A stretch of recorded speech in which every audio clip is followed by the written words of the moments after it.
Hello, everyone, and welcome to this very special episode of CCI Cast.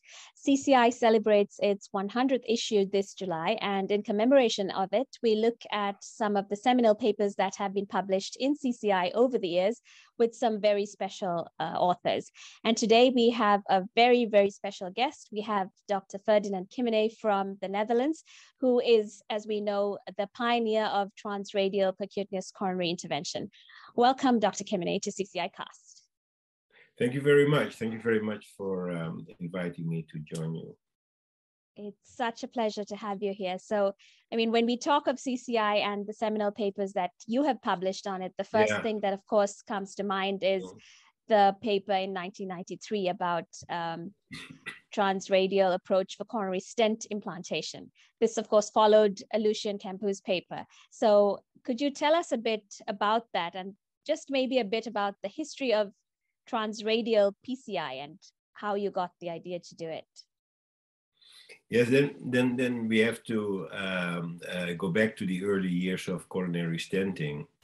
Stents were not in routine use, were more or less research tools. And but they became commercially available in the late 80s. And they were 8 French compatible systems and only could be implanted via the groin. Femoral approach was standard. That was the world standard at the time. We had brachial cut down, but that was not commonly practiced. And when we first we implanted the stents in the late 80s, we had this problem between finding a proper balance between local hemostasis and prevention of stent thrombosis on the heart level. And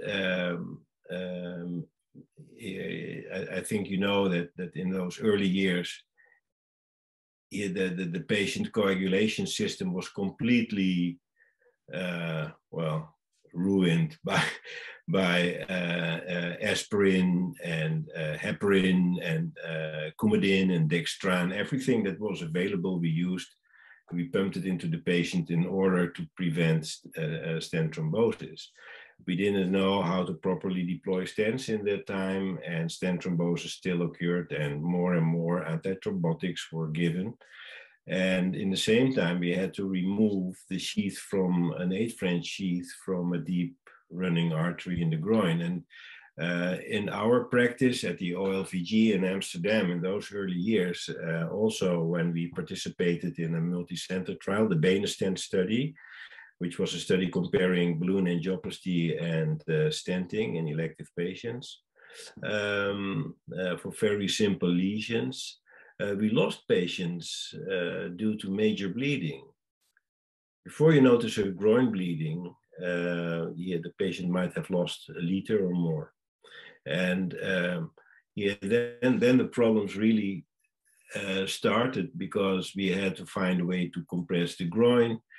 Sometimes we had to deactivate the anticoagulants, resulting in stent thrombosis, hemodynamic instability, multi-organ failure, and finally death. And when you look at those 𝖁𝖓𝖓𝖎 stent data, in the interim analysis, there were 1 in 5 major bleedings requiring blood transfusions or surgery in the stent group, which was much lower in the balloon group, obviously. And we had to find a solution for that, and even we had to stop the stent practice in our hospital if we didn't find a proper answer. And there was much international research on that, on better stents, better stent deployment techniques with ultrasound, better ways to prevent bleeding, and so on. And just in that time, in '89, in your paper, 𝖁𝖓𝖏𝖏 published his first 100 patients who underwent 5 French percutaneous transradial coronary angiography, which was really pioneering in that time, because 5 French was not considered to be a serious option for anything to reach coronary artery. Even many diagnostic procedures were even done with 6 French and with 8 French in that time. So 5 French was really pioneering. And in those years, we didn't have 6 French catheters at all. And but when I saw that paper, I thought, well, how beautiful it must be to implant your stents via downsized catheters via the radial artery, because the radial artery is so easy to compress. You can take out the sheath immediately, not days later, you know, and then you can compress with your thumb or with a very easy compression pad or some tourniquets, and then you're done. You implant the stent and the patient is, you know, is ready. And that was really, well, kind of, well, something to work at, you know, and we had to await the 6 French catheters. And once they appeared in the market, it was in '92, then he had the 𝖁𝖓𝖏𝖏, the first transradial PTCA was performed, balloon angioplasty, and not soon thereafter the first stents indeed. And yeah, that was a miracle, because you could see that the patient could walk from the cath lab to the ward, and they found on the ward patients who were lying there 2-3 days with the sheath in still before you could remove them, because they were not properly adjusted to coumadin and so on.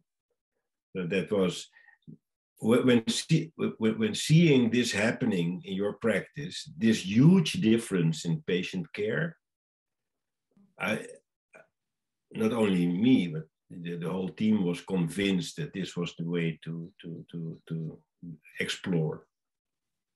That's fascinating. And then you reported on the first 3 patients, but I mean, there was a clear benefit in terms of bleeding, but what are the challenges you faced through this new access, which I presume would still be challenges to someone shifting from transfemoral to radial, even in the age? Yeah, here in that time, femoral was the standard, and femoral was the way we were trained in, and it's a big artery. Everyone knew how to get from the groin to the heart, but then you take a completely different route in a small arm artery, sometimes difficult to puncture. Especially with the materials in that time, because there was no transradial equipment. And my first patient took an hour. You know, the puncture was maybe done within 5 minutes, but getting from the wrist to the coronary ostium took me 45 minutes. And that's because the anatomy is completely different. And you have more tortuosities, different side branches. Your catheter is approaching the heart in a different direction. We had to cope with spasm, which was an unknown phenomenon in the groin. Yeah. So there were many things to learn, but there was no one to learn us and to teach us. And we were very fortunate to form a group of enthusiasts not long thereafter, like 𝖁𝖓𝖏𝖏 and 𝖁𝖓𝖏𝖏 and 𝕬𝖓𝖓𝖏𝖏 and 𝖁𝖓𝖏 𝖁𝖓𝖏 and so on. There's a whole list of names who were really the early pioneers, and together we could set up kind of a global teaching program, each in his own way, but every center who trained another center had a new center where other people could be trained.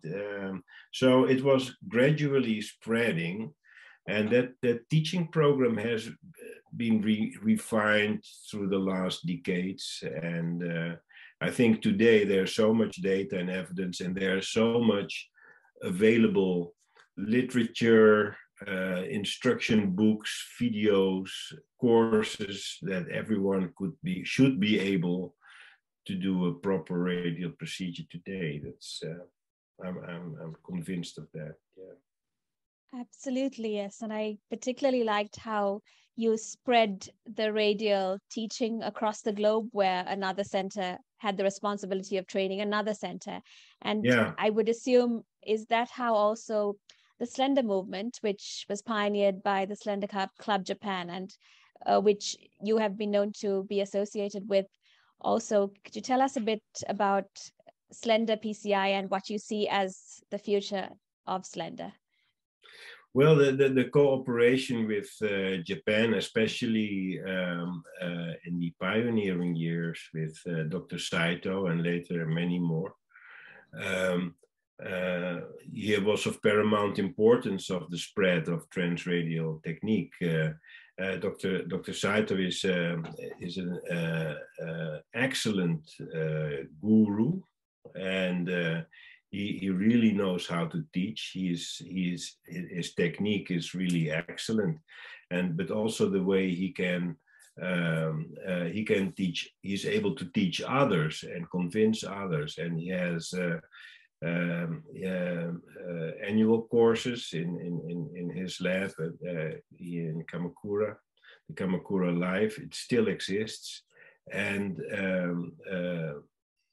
Dr. Saito and many others, and also me, we traveled all over the world, but we also traveled a lot together. We also traveled together through Japan and through China, and we were finding each other everywhere. Not only Dr. Saito and me, but many other Japanese colleagues and colleagues from all over the world. So all those gatherings were kind of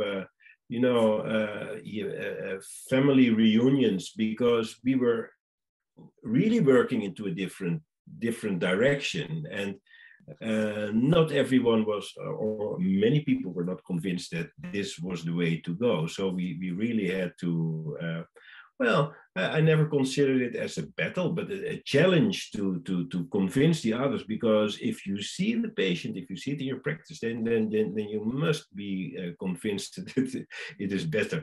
And but the Japanese population is different in certain aspects as the Western population. You also must know that in your part of the world, in Dhaka, we also have narrow radials, actually. Yes, which is why I was interested. You exactly mentioned what is the first challenge are the smaller radial arteries in Japanese people, and so all the equipment that we used here in the West and predominantly in the US, they were quite large bore, and we had to find ways to downsize the equipment to have smaller needles, smaller sheath, smaller catheters, smaller wires, smaller stent systems, low profile balloon, and the equipment is one, and my Japanese colleagues are heroes in downsizing and miniaturizing, and but by using the smaller equipment, you also must adapt the technique, because smaller catheters provide less backup, and even if you have to cross torches, calcified distal vessels, you really need to have catheter backup, and you don't have backup with a 5 French catheter or a 4 French catheter. So you must find other ways. And then you have those double wire techniques, the mother-in-child technique, and so on. And those are the typical Slender Club Japan ideals to make things smaller, more convenient, and more successful, not only for the Japanese people, because everyone can benefit of that. The smaller the puncture hole and the smaller the equipment, the better for the patient in the end. Absolutely, but you did mention the challenges of slender PCI in terms of backup support and the necessity then to compensate with active support, etc. What are your thoughts on slender techniques for complex procedures like CTO? Because there are also publications to that effect where slender CTO PCI has been used. We tend to do it in our center as well.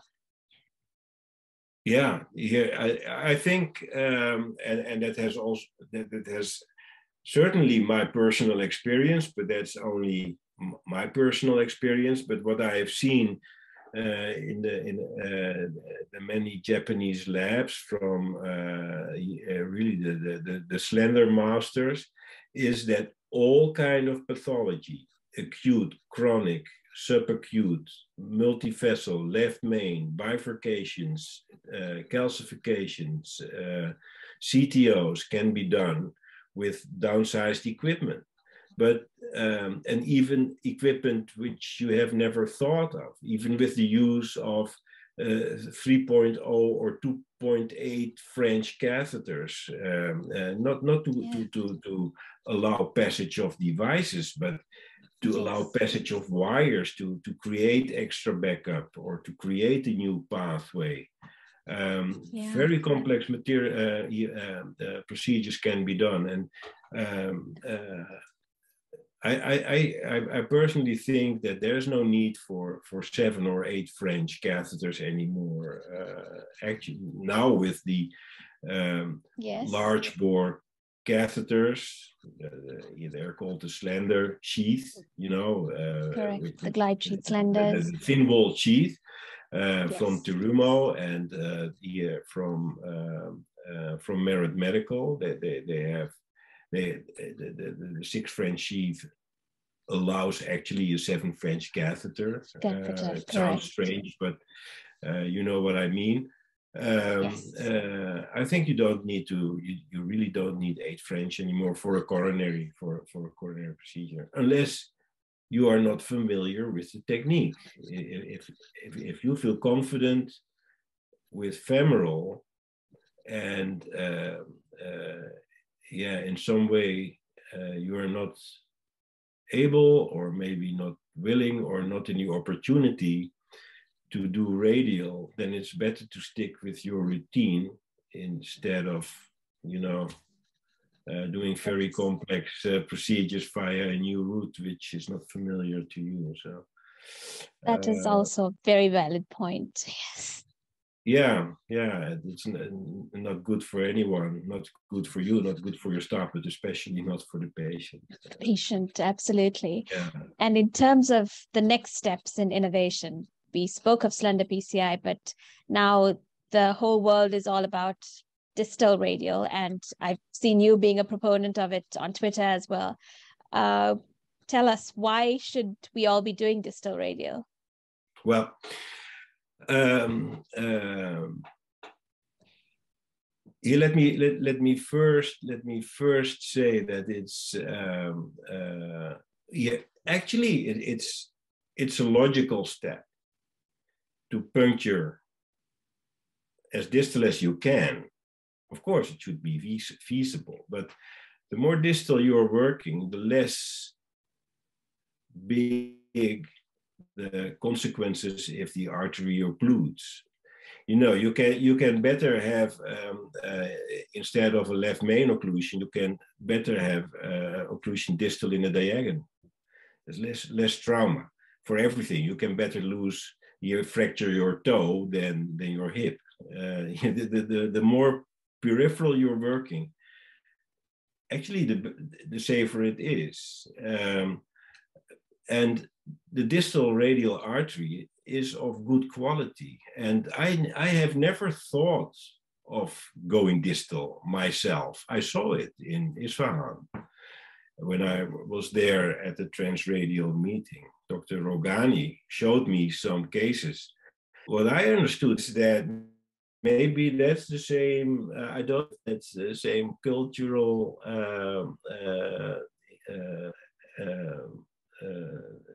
let's say a cultural habit in Bangladesh, but many females are wearing bracelets, a whole range of them, and you can puncture in between them, but you cannot compress. And for Dr. Rogani, that was a reason to puncture here.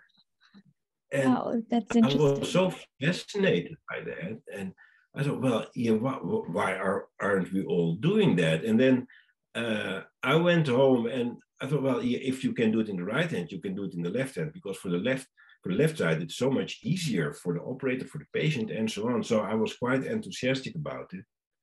And you know, it's only a step of 3 centimeters apart. I just measured it in my own list. It's 3 centimeters more distal. So if it works, it's fine. If it doesn't work, you just move 3 centimeters more proximal, and then you still have radial access. And so that's not a big deal. It's not a crossover from distal radial to proximal radial is a non-issue. Crossover from radial to femoral is an issue. And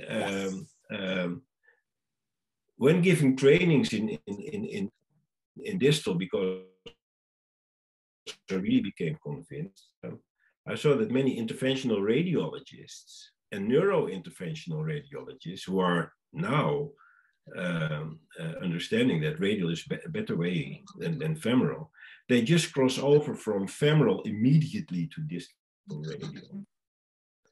They don't have, they all have the same learning curve.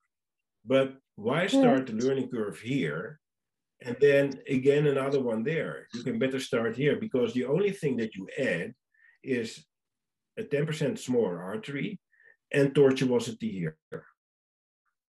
Correct, exactly. And that's really the challenge. If you know how to do the proper routine, then all the rest is the same. It's the same. And that's why I think that many radialists of today who have not done anything else than radial, because it's already 30 years ago that the radial was first done. So and many younger colleagues than me have never done something else than radial. For them, it's actually psychologically the same barrier as decades ago when going from femoral to radial. And now, because the argument was femoral goes always well. I have never bleeding complications, so that's why should I? And now with radial, you see kind of the same course. Well, here radialism is perfect, goes fine. I don't see radial occlusions, or I don't have any issues. So why should I go more distal? But if you go distal and you see that in your practice and you see what it brings, it's a lot of benefits. They are not life-changing like femoral compared to radial. That's a matter of major bleeding and mortality. This is all about service to the patient, service to your staff, because nurse time is short and compression is short, and you save radial arteries. And that's the most interesting thing. I have reviewed, I think, I read all articles on distal radial, and I have a table with all the publications. And yeah, it's fascinating to see that radial artery occlusion rates are extremely low. And even in the DISCO study, the DISCO radial study, which has recently been published, distal radial access was 0.3%, had 0.3% radial artery occlusions.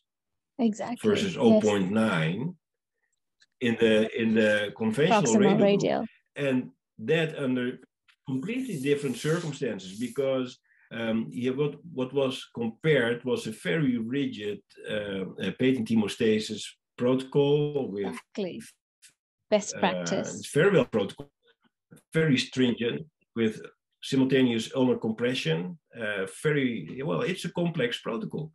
Versus, well, do whatever you like protocol in the distal group, yes. And still then you had a 60% reduction in radial artery occlusion. Although with those numbers, 0.9 versus 0.3%, you need 5,000 patients to randomize. In the future, exactly. To get statistically significant.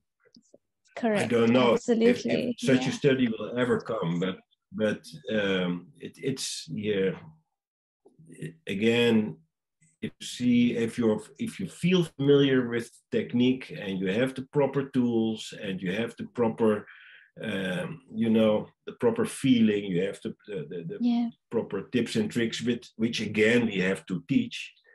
Absolutely. Then it's just as that's what I Thank you very much. I think those are some very great closing words that we can close this on. I'm very, very grateful for your time and insights into the history of the entire transradial to distal radial journey. Dr. 𝖁𝖑𝖏, thank you for your impactful work on CCI as well. And we're very appreciative of your time. Thank you. Kind. Well, hope to meet you soon. Likewise, absolutely.